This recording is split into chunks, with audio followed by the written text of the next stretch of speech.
What's that? Evil spirit from the Lord? I was going to ask about that too. Yeah. Right. What is an evil spirit from the Lord? All right. Well, we're gonna see how that actually works out in practice. Okay. All right. Smart. So his servants are suggesting, let our Lord now command his servants who attend you to look for someone who's skillful in playing the lyre, and when the evil spirit from God is upon you, he will play it and you'll feel better. Okay, so they didn't have ibuprofen, but they did have a lyre. L-Y-R-E. Okay. So provide someone who can play well. So he says to his servants, provide for me someone who can play well and bring him to me. And one of the young men answered, I have seen a son of Jesse the Bethlehemite who's skillful in playing, a man of valor, a warrior, prudent in speech, and a man of good presence, and the Lord is with him. So this is the first introduction to David in the Bible. Now, we've seen a couple of times, at least, the first story last week, Samuel says God has rejected you and he's going to choose a man after his own heart to replace you. Well, we had no clue who that was. So I said, this is the first introduction in the Bible of David. And by the way, when I've taught my David class, the name David appears in the Bible more than any other name except Jesus, I think. All right? Of course, part of that is the city of David and that kind of thing. But it's interesting that this is the first place I've never seen this. It's interesting, Rob, because it says, he's a fine-looking man, he's a brave man and a warrior. The impression that we get from the first time that Samuel met him was he was just a small boy. Yeah, and that's the impression we get from the Goliath story. Right. That we're going to touch on, we're not going to delve into. Okay, so, but yeah, this is the first time. And I want to read the rest of this paragraph because this will surprise you. This paragraph will surprise you. So Saul sent messengers to Jesse and said, send me your son David, who is with the sheep. Jesse took with bread, a skin of wine, and a kid. That's a young goat, not a and sent him by his son David to Saul. We think of kings and we think of robes and crowns and palaces. It's kind of interesting to see what Jesse sends to the king. 10 loaves of bread, a skin of wine, and a young donkey, a young goat. I mean, that was kind of, I guess that was what would have been appropriate to bring a king. That's what Jesse had, anyway. Yeah, that's what he had. And David came to Saul, entered his service, and Saul loved him greatly, and he became his armor bearer.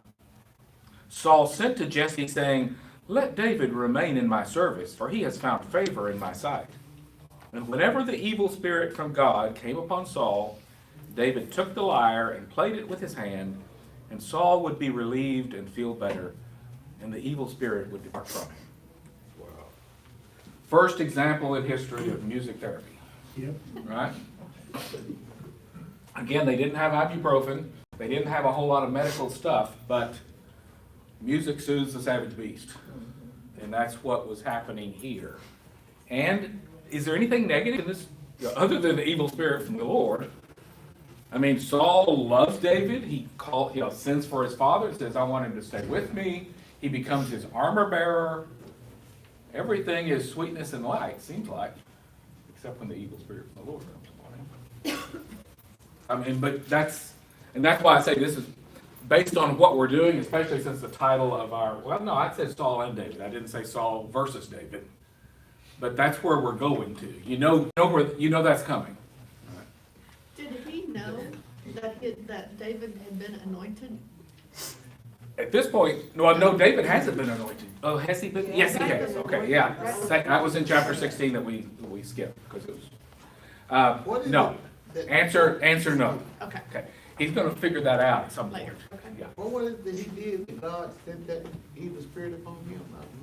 Well, we talked last week about there's two different stories about how God rejected Saul. Right. Story number one, getting ready to go to the Philistines. Samuel's supposed to come do the sacrifices. Saul waits 7 days. Samuel doesn't show up. Saul does it himself. And then Samuel walks in and says, okay, you've messed up now. Okay, that's where Beginning of the- so, Samuel actually says, God has rejected you from being king. He's going to choose somebody, a man of his own heart. Right. Then the second story from last week is the Amalekites, where he did not kill King Agag and save some of the. So those are the two stories we looked at last week, and that's as part of the process of God rejecting Saul and choosing David. The spirit leaves Saul, like a punishing spirit comes upon him, and we'll see what that does to him later on. Right now, it just looks like a bad headache. Right? Right now, it just looks like a bad headache. The music helps him feel better. We'll see later on how it works itself out. Then in 17, we're going to skip most of 17. This is the story of David and Goliath. Actually, it starts off as a story of Goliath. And Philistines gathered their armies. They gathered at Sukkot, Judah. And instead of just fighting a battle, the Philistines have a champion. And he's a big guy. We call him Goliath. And he comes out, he comes out a man-to-man conflict. This kind of looks like the Iliad. If you remember your classical education, okay, this kind of looks like Achilles versus Hector or something. Send a man out, we'll fight, and whoever wins will take over the other part. We will be your slaves if you win, and you'll be our slaves if we don't. And everybody in Israel, you see how big that is? Okay. And it never says this, but you kind of think, well, why didn't Saul do that? He's the one that's the head and shoulders taller than everybody else. He's the king. Isn't he supposed to do that? And Saul is apparently thinking, I think I'm supposed to have people to do that. So and the text never implies any criticism of Saul for not doing that, unless you say that, well, Saul's not like David stepped way out of his comfort zone to do this. And again, we're not focusing on David. So Goliath, perhaps he would have. But yeah, that's right. He can't fight a commoner. That's a good point. And then Saul always did something if the people encouraged him. He Yeah. would never do Yeah, it. we'll see that. Would he Yeah, do it? yeah. So they're at a standstill every day, and every day they get a little bit more scared, and probably, I don't remember if it says that in this one, a few more Israelite troops sneak away. I think it says that in this case. It said it in one last week. And David comes to visit his brothers, bring them some food. He has 3 brothers in the army, and as he's come, when he's there bringing food to his brothers, Goliath comes out with his daily challenge, and David says, why do you let that guy get away with that? He's blaspheming against God. He is insulting our King Saul. Why didn't somebody go out and fight him? Well, actually, what he literally says is, what kind of reward will you get if you fight Saul? And so people say, well, his family will be tax-free, he'll get to marry the king's daughter. And then he asks somebody else to tell him the same thing. And the word gets to Saul. There's somebody asking about going to fight Goliath. He says, okay, that job has been open for a while now. Okay, so bring him to me. And he's got David. But he doesn't have anybody else. And David says, I fought the bear, I fought the lion. So Saul dresses him up in his armor, and David goes, I can't do this. This is not my armor. Okay, so yeah, can't go with armor. So he goes, the story, takes his sling, gets 5 rocks, and thunk, rock in the head, falls down, sword, cuts his head off. He takes, in fact, he says, this is curious. The Israelites came back from chasing them, and then the Philistines run off in panic, and the Israelites chase them and win a great victory. David took the head of the Philistine and brought it to Jerusalem, but he put his armor in his tent. Okay, where did David get a tent? I don't know. Was it his brother's tent? Goliath's tent? I don't know what that was. I just noticed that one when I read it last time. So now verse 55. And I want you to remember the one we talked about to start with, David and Saul meeting. Okay, verse 55. When Saul saw David go out against the Philistine, he said to Abner, the commander of the army, Abner, whose son is this young man? Who is this masked man? Who is this guy? Abner says, as your soul is, O king, I do not know. The king said, inquire whose son the stripling is. Yeah, he's a little guy, stripling. On David's return from killing the Philistine, Abner took him and brought him before Saul with the head of the Philistine in his hand. And Saul said to him, whose son are you, young man? And David answered, I'm the son of your servant Jesse, the Bethlehemite. Okay. Does anything sound odd there? Well, he's been playing the lyre for him in chapter. Yeah. Yeah, like I say, there's two stories of how David and Saul first met. And it's really hard to reconcile those two. Because they went on and on about how David loved Saul and sent off to Jesse saying, I want to keep him here. I mean, and then this one, total stranger. I mean, was he older maybe? All we can say is that there are two stories.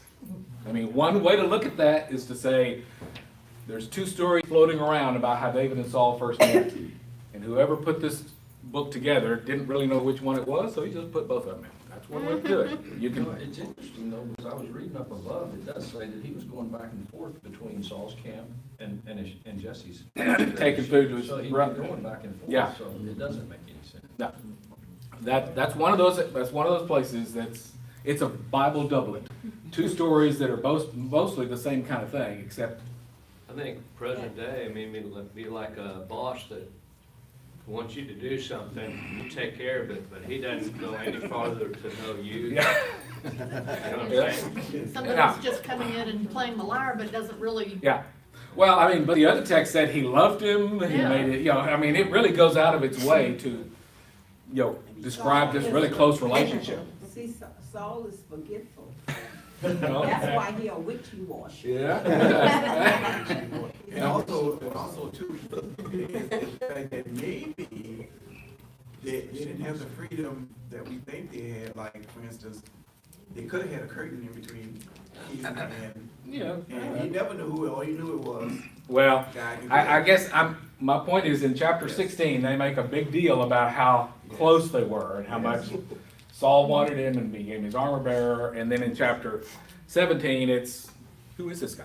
Well, I mean, even sent word to Jesse saying, allow David to Yeah. remain in my service, for I'm pleased with him. Yeah, I mean, that's, But Saul was pleased with him anyway, because he was the only one that was Okay, able to yeah. soothe Yeah. that beast that would raise up in him. yeah. This is one of those stories that doesn't make the fifth grade curriculum, right? Because it's messier than that. So, you read the text and make your choice, yeah, Don? I think this probably has to do with David's first meeting with Saul, in a different context than And it could, I and mean, so he's really asking him the second time, who are you? You're not supposed to be a warrior, you're supposed to be somebody that plays the lyre and yeah. serves me, so who really are you? Well, and that could be too. I mean, that's seeing somebody out of context that, okay, so there's another alternative for you. Okay, so we go on, and now, chapter 18. When David finished speaking to Saul, the soul of Jonathan was bound to the soul of David, and Jonathan loved him as his own soul. Saul took him that day and would not let him return to his father's house. We've seen that one before, all right? Then Jonathan made a covenant with David as his own soul. He took off his armor. He gave his weapons to David. We see two of Saul's children really, really like David. Okay, that's Jonathan. We're going to see one of his daughters here later. All right. We never hear what David thinks about this. David is kind of a cipher in the text. We don't see emotion. We don't see anything. David does what he does. but at least with regard to Saul's family. And David went out, verse 5, David went out and was successful wherever Saul sent him. As a result, Saul set him over the army, and all the people, even the servants of Saul, approved. Even, the servants of Saul who've been working their way up the ladder, they see this upstart come in and get promoted way above them. Even they're happy with David. Maybe I just think corporate America. But that's even the servants of Saul approved. But, verse 6, as they were coming home, when David returned from killing the Philistine. Now this is curious. Okay, who is the Philistine? Goliath. All right, so chronology here is not the strong suit. The chronology here is odd. So he's returning. It says he's returning from killing the Philistine. The women came out of all the towns of Israel, singing and dancing to meet King Saul, with tambourines, with songs of joy, with musical instruments, and the women sang to one another as they made merry. Saul has killed his thousands, David his 10,000s. Okay. Yeah, and that Saul was very angry, for this saying displeased him. He said, they have ascribed to David 10,000s, and to me they have ascribed thousands. What more can he have but the kingdom? So Saul eyed David from that day on. And I think eyed maybe not a strong enough word. All right, so all of a sudden, the honeymoon is over between Saul and David. All right. What did it take? Well, it took Saul listening to the people, in this case, the women who are singing songs. All right. And it doesn't, in this case, it doesn't talk about an evil spirit from the Lord or anything else. It just, Saul hears words that people respect David more than him, and he is not happy.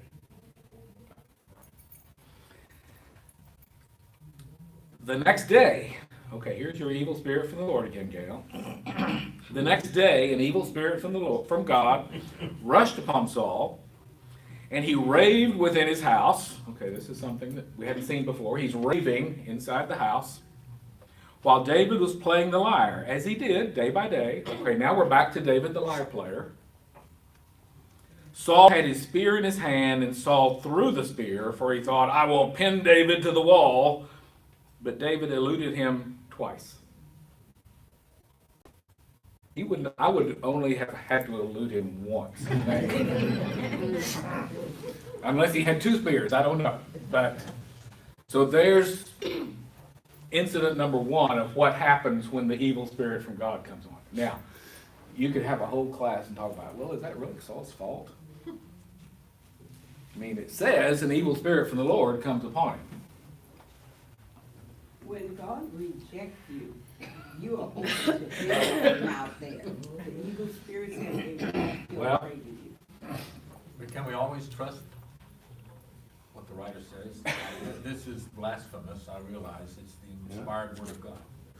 But I'm reminded constantly of the fact that Moses said God forgot his promise to Abraham. Now that's absolutely impossible. I think he was wrong, he was mistaken. And so I realize that it all falls into step with everything that goes on, Yeah. but ascribing an evil spirit to God, I think is itself almost blasphemous. And I think we have to take into consideration who's writing it and why. Well, and some would say a punishing spirit. And punishing spirit might make you feel better. By the way, your translation says he was raving, mine says he was prophesying. Prophesying is what I Yeah, mine, okay. Well, And preaching. it was about the same thing, I think, in this I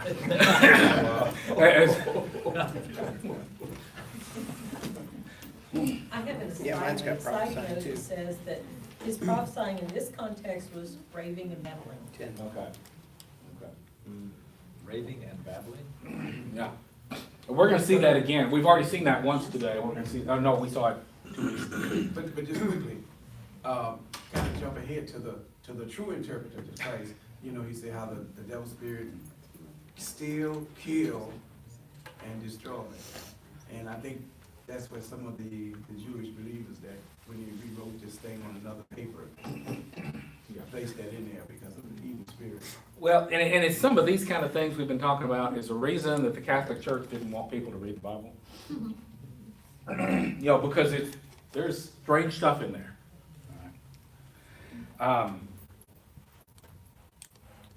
The implication that I get from that is that yes, there's something punishing spirit from God, but Saul is also responsible. He's a grown man. He can make choices. And at this part of his life, he's not making good choices. Mostly. Okay, so David eludes him twice. Verse 12, Saul was afraid of David because the Lord was with him, but had departed from Saul. Okay, so, and it's kind of a heartbreaking verse. You pull that out there, especially when you see Saul at the top, way back up here, and now he looks and sees that God has left him and has gone over to the one who is now obviously his rival. And so, you know, that's kind of the context of everything that's happening today. Yeah. Saul can tell that he doesn't have the mojo anymore. And he sees that David does. He said, I used to be like that. That used to be me.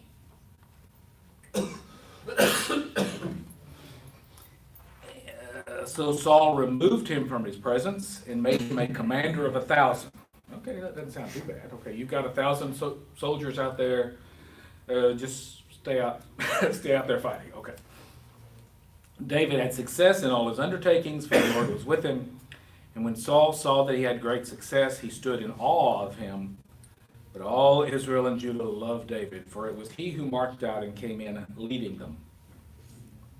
So Saul said to David, "Here is my eldest daughter Merab. I will give her to you as a wife, only be valiant for me and fight the Lord's battles." For Saul thought, "I will not raise a hand against him, let the Philistines deal with him." But David said, "Oh, who am I that I should become the king's son-in-law?" So David turned it down in an humble way. I'm a nobody. I can't marry the king's daughter. So at this point, Saul is hoping that somebody else will take care of David. He's hoping the Philistines. That's going to change pretty soon. So there's Merab. She's gone. And I mentioned in the first class that there is no sexual scandal ever associated with Saul. Like there's almost no women mentioned in Saul except his 2 daughters. Now, we'll get to talk about the witch of Endor next week, so hold on to that thought. But the 2 women in Saul's life, at least in the text, I think only one wife is mentioned, are his 2 daughters, Merab and Michal. And he's using them as pawns in his thing with David. Yeah. So that's not a good one. But, so now verse 20. Now Saul's daughter Michal loved David, and Saul was told, and the thing pleased him. And Saul thought, let me give her to him, that she may be a snare for him. I don't know why. I don't know Michal. Don't see much text about Michal, but he thinks, okay, Michal's going to get him in trouble. I don't know. And that the hand of the Philistines may be against him. And so Saul said to David a second time, "You shall now be my son-in-law." And so David again says, "Oh, I can't. I'm nobody. I can't be your son-in-law." He says, "Okay, here's the deal. I don't want a big dowry. All I want is 100 foreskins from Philistines." Okay, that's, again, didn't make the 5th grade curriculum, but there it is. Thinking that, okay, I'm going to send David out on a suicide mission, and my David problems will be over. And I don't know if Saul thought he was supposed to do it by himself, but in verse 26, when his servants told David these words, David was well pleased to be the king's son-in-law before the time had expired. So apparently this offer, a limited time offer, Before the time had expired, David rose and went along with his men and killed 100 Philistines and brought all their foreskins, which were given in full number to the king, that he might become the king's son-in-law. Okay, I know, that's a picture you can't get rid of. Well, he didn't do 100, he did 200. Oh, did he do 200? Okay, Struck down 200 men. yeah. Yep. Oh, yeah. Yeah. Hmm.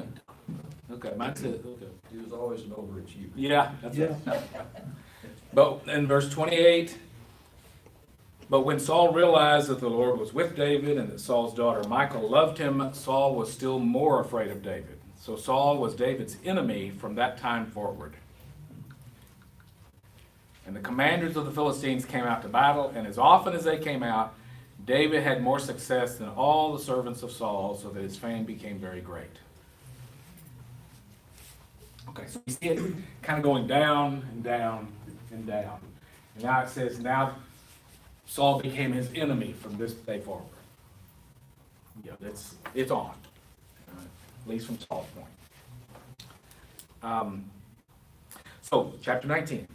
Saul spoke with his son Jonathan and all his servants about killing David. Okay, so be there. Chapter 19. But Jonathan told David, Saul is trying to kill you. Therefore, be on guard tomorrow morning. Stay in a secret place. Hide yourself. I'll go stand by my father in the field where you are, and I'll speak to my father about you. And if I learn anything, I'll tell you. Jonathan spoke well of David to his father, Saul, saying to him, the king should not sin against his servant David, because he's not sinned against you, and because his deeds have been good service to you. He took his life in his hand when he attacked the Philistine. The Lord brought about a great victory. You saw it and rejoiced. Why then will you sin against an innocent person by killing David without cause? Saul heeded the voice of Jonathan, and Saul swore, as the Lord lives, he shall not be put to death. So Jonathan called David and related all these things, and Jonathan brought David to Saul, and he was in his presence as before. Okay, everything is okay now. All right, but the next verse. Again, there was war, and David went out to fight the Philistines. I'm sorry, 2 verses down. He launched a heavy attack, so they fled before him. Then an evil spirit from the Lord came upon Saul as he sat in his house with his spear in his hand while David played music. And Saul sought to pin David to the wall with a spear, but he eluded Saul so that he struck the spear into the wall. David fled and escaped that night. Okay, so again, yeah, and that's a hard, in my mind, that's one of the tougher passages, because here they're all reconciled, everybody is good, and what happens? Evil spirit from the Lord. Starts it all over again. And David is still playing alive. I think that's the last time. I don't think we see David. So David escapes. He goes back home with Michal. Michal knows that this is not a safe place for him. So he goes out. Michal puts a statue in the bed. We call it a statue, family dog, in the bed. Puts some hair on it. And so when he can't come to be killed today, he's sick. So they leave and go back to Saul, and Saul says, bring him here in his bed if you have to. What have you done? Are you on David's side too? And Michal says, well, he threatened me. He said, why should I kill you? You got to help me get away. And so Saul loses out again. His whole family's against him. Everybody loves David except Saul.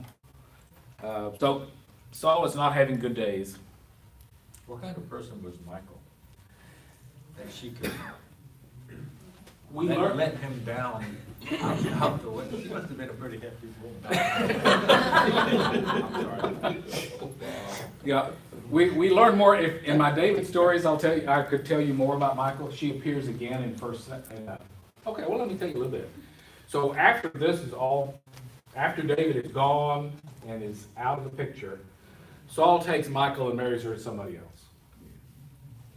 Paltiel, son of Laish, okay, who's one of my favorite characters.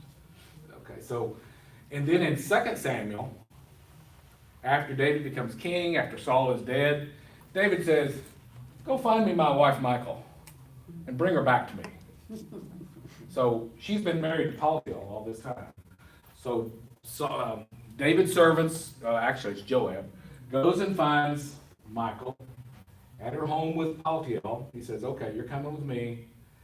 And the text says in 2 Samuel, and Paltiel followed them weeping until Joab said, go home. And then he went home. And then the next thing we see about Michal is she is showing contempt for David as he was dancing before 2 Samuel 6. So that's the Michal. That's the whole Michal story. I'm off track there. Okay, Michal story.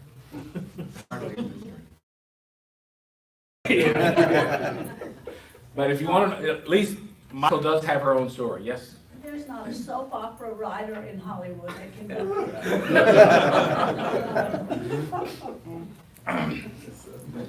Yeah, this is interesting stuff. I mean, it's more interesting than fifth grade curriculum, actually, would have you believe. But you know, Henry? I'll get in the word quickly.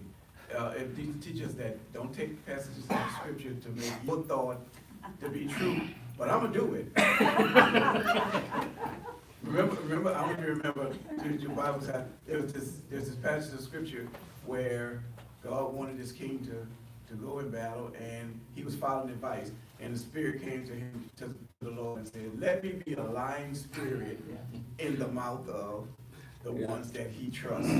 Yeah. And God said, okay, be a lying spirit, and tell him to go. Yeah, okay. When he got killed. And I think this scripture, see, I'm taking stuff out. This scripture could be aligned to that too. Well, Sorry. okay, so let's keep going. We're gonna get to what I call the low point in Saul's life. And I think I have to skip there if we're not gonna quite get there. From his perspective or from the perspective of other people? Low point. I'd say low, from moral perspective, yeah, the low point is probably when he went to see the witch of Endor, which is next week. But okay, so Jonathan is still trying to patch things up. All right, so all of chapter 19, I'm sorry, we just talked about 19. He flees from Jonathan, what have I done? No, your father's not trying to kill you. Remember, you got reconciled, and he's okay. And if he was trying to kill you, he'd tell me. David says, he's not telling you because he knows that you're on my side. But believe me, there is only a step between me and death. So Jonathan says, well, let me go feel him out. Let me see what's really going on.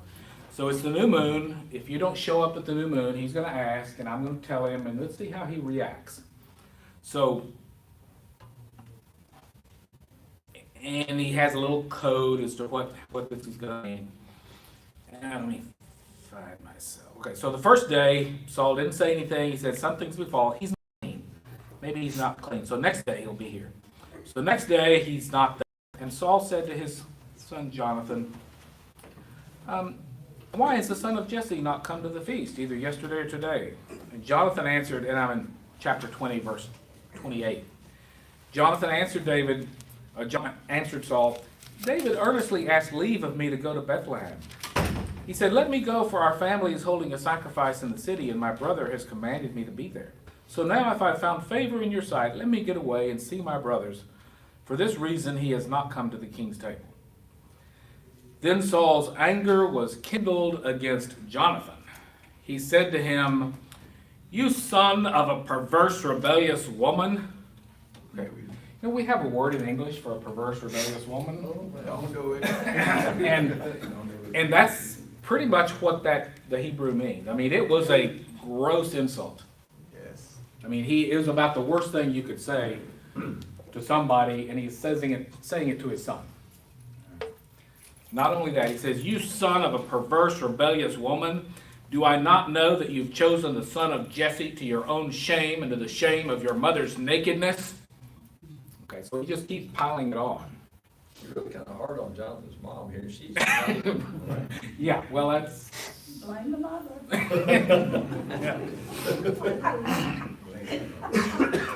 And Jonathan answered his father, why should he be put to death? What has he done? But Saul threw his spear at him to strike him. So Jonathan knew it was the decision of his father to put David to death. Okay, what was your first clue? I mean, very understated. Okay, Jonathan knew that it was, David was not safe here. It's interesting to me that we've now seen Saul fight 3 times and miss. Every time he throws his spear, he misses. It's a bad It's shot. interesting, on this one, they put it fully under Saul's, it was Saul's anger that caused him to. Does not say It doesn't evil put spirit it from the under Lord, yeah. So this is the first time he's thrown his spear that wasn't evil spirit from the Lord, yeah. I guess now we know why Saul never led his troops into battle. They got 1,000, not 10,000. Yeah. And so Jonathan conveys the message to David, and now David goes off. He starts to gather a group of people around him. And Saul, when he sees David's gone, Saul starts chasing. Takes his army chasing David various places here and there. And as he's starting to leave, and this is, chapter 22. Chapter 21. David came to Nob, to the priest Ahimelech. Ahimelech came trembling to meet David. I think that word trembling is interesting there. And said to him, "Why are you alone and no one with you?" And he's not totally alone, he's got his people with him. And David said to the priest, "The king has charged me with a matter and said, no one must know anything about it, which I send you and with which I've charged you. I've made an appointment with the young men for such and such a place. Now then, what do you have at hand? Give me 5 loaves of bread, or whatever's here." So he's got some young men with him. He stops by the priest. I like Buc-ee's. All right. He stops by the priest to get some food before they hit the road. Okay. And the priest answered, "I have no ordinary bread, only holy bread, provided the young men have kept themselves from women." And David answered, "Indeed, women have been kept from us, as always when I go on an expedition. The vessels of the young men are holy, even when it's a common journey. How much more today will their vessels be holy?" So the priest gave him the holy bread, for there was no bread there except the bread of the presence, which is removed from before the Lord to be replaced by hot bread on the day it's taken. Well, okay, more details. A lot of information there. Okay. Now a certain man of the servants of Saul was there that day, detained before the Lord. I think that before the Lord is curious. His name was Doeg the Edomite, the chief of Saul's shepherds. Then David said, "Is there a sword or a spear with you?" "What didn't bring my sword or my weapons? We got away so fast." He said, "Well, the only sword here is the sword of Goliath, which is behind the altar." David said, "Okay, I'll take that one. There's no sword like that." Okay, so David now has a sword, he has some food, he goes off. Now, from there, so chapter 22, verse 6, Saul heard that David and those who were with him had been located. Saul was sitting in Gibeah under a tamarisk tree on the height with his spear in his hand, and all his servants were standing around him. And Saul said to his servants who stood around him, "Hear now, you Benjamites, will the son of Jesse give every one of you fields and vineyards? Will he make you all commanders of thousands and commanders of hundreds? Is that why you're all conspiring against me? No one discloses to me when my son makes a league with the son of Jesse. No one is sorry for me." You hear any self-pity going on there?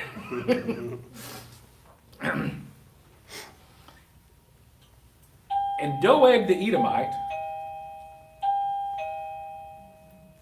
so Doeg the Edomite, this is verse 9, who was in charge of Saul's shepherd, said, "I saw the son of Jesse coming to Nob, to Ahimelech, and he inquired of the Lord for him, and gave him provisions, and gave him the sword of Goliath the Philistine." So Saul sent for the priest Ahimelech, son of Ahitub, and all his father's house. Priests who were at Nob, all of them came to the king, and Saul said, "Listen now, son of Ahitub." "Here I am, my lord."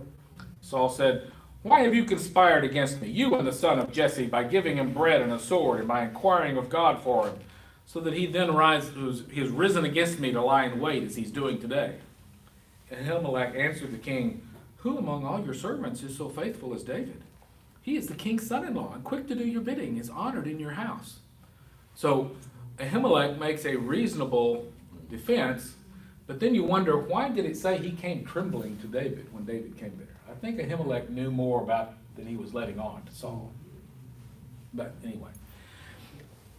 So he says all this, and Saul says to his people, the king said to the guard around him, verse 17, turn and kill the priests of the Lord, because their hand also is with David. They knew that he fled and did not disclose it to me. But the servants of the king would not raise their hand to attack the priests of the Lord. Now, once before, Saul was going to kill Jonathan, way back here. And the people said, no, you're not going to kill Jonathan, and he backed off. Here, the priest, his guard says, no, we're not going to kill those priests. Then the king said to Doeg, verse 18, you, Doeg, turn and attack the priests. Doeg the Edomite turned and attacked the priests. On that day he killed 85 who wore the linen ephod. Nob, the city of the priests, he put to the sword, men and children, men and women, children and infants, oxen, donkeys, and sheep he put to the sword. Okay. In my mind, that's the low point of Saul's. Yeah, it's hard to say anything good about that. I mean, that's just, everybody knew that was wrong. He had to find a foreigner to do it because it was so ugly. Right. Yeah, okay. One of them told Saul, isn't David the king of the land? That angered Saul even more so. Okay, I'm not sure where that one is, but that's I can tell you. okay. You can tell me. And I'm gonna tell you. Oh, that's in 21 and 11. Okay, well, we've already passed that. 21:11. Is this not David, the king of the land? Okay, servants. Okay, they're talking, okay. This is when David went to Achish, who was the king of the Philistines. That's right. Right. So David's about to say, okay, my life is worthless in Israel. I'm going to go over to Philistine land. And brought up. And so somebody went to Achish and said, isn't this David? Isn't this the guy they said David has killed his 10,000s? You know what 10,000s? Those are Philistines. And so David got scared, and that's a David story. Okay, so we're not going to be able to do it. So then there are two stories about how Saul life was spared by David. Story number one, David's men they're playing a cat and mouse game. I mean, David is running and Saul is chasing after him, and David goes around the mountain one way and Saul goes around the other. I mean, that goes on for a while. And David and his men are in a big cave. They're deep in the cave. Saul comes into the cave to take care of some business. You know what I mean? Probably a number two. And while Saul is there, David sneaks out, cuts a little piece of his cloak off. When Saul leaves, David stands up and waves the cloak to Saul and said, Saul, people say that I'm trying to kill you, but look what I did, and look what I didn't do. And Saul falls down and says, David, you're more righteous than I swear this will never happen again. That's chapter 24.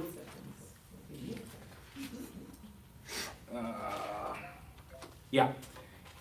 And then in chapter 26, you got almost exactly the same story, except this time Saul's sleeping in a valley.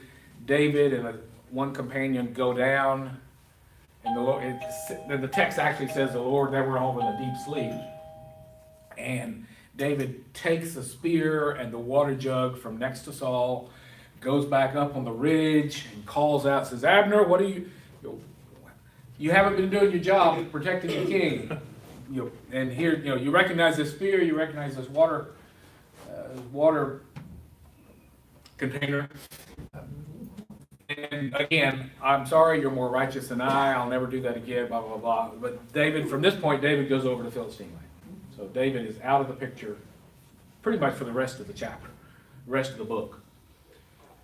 So what do we get out of that? I mean, you could say that you're either growing in grace and spirituality, or if you're not growing, you're going to go down. Once the Spirit has left Saul, it's just downhill from there. He never really recovers. We'll talk about it. Next week is the end of Saul. last 3 chapters. So that's 4 chapters, 28, 29, 32, yeah, last 4 chapters. But even in this one, there's a certain amount of tragic dignity there. You just kind of see things slipping away from him, and he's trying, and it's just can't do it. And he's going down and down and down. And like I say, that killing all the priests at Nob was, in my mind, the kind of the worst.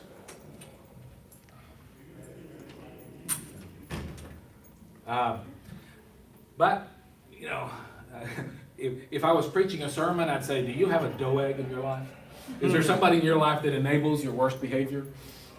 Because that's what Doeg did for Saul. And that's the kind of people we don't want to have in our circle.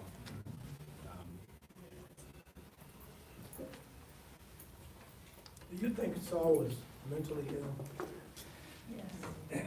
Yeah, I think we would call that, when something comes over you with that kind of power to throw a spear at your son or throw a spear at David, we would probably call that some kind of mental illness. He's fighting his demons. Even from the start, just looking over, when he hides in the luggage at the very beginning, something doesn't seem right. Yeah. Right.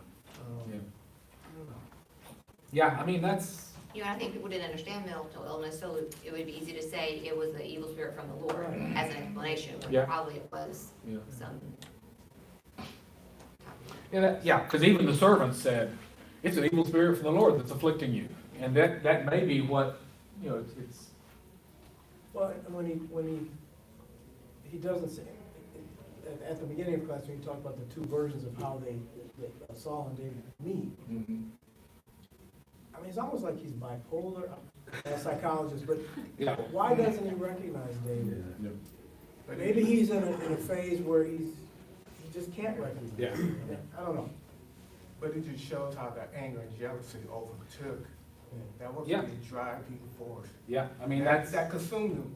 So jealousy overtook him, and even recognizing David, and that stayed with him, and that affected his thoughts, how he viewed. He became paranoid. Yeah. His own family. Yeah. And that happens to us today. That's... in some ways, Saul is relatable on a number of different levels. Because some of the tensions we feel in modern life, you can see Saul trying to deal with, not successfully.